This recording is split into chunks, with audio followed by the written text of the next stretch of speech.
semua masuk surganya Allah. Sebagaimana sabda Rasulullah sallallahu alaihi wasallam,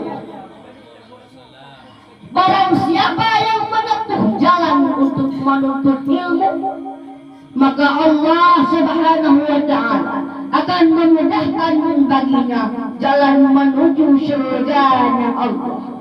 Hadirin kaum muslimin yang dirahmati Allah, siapa yang tidak mau masuk surga, siapa yang tidak mau menjadi penghuni surga?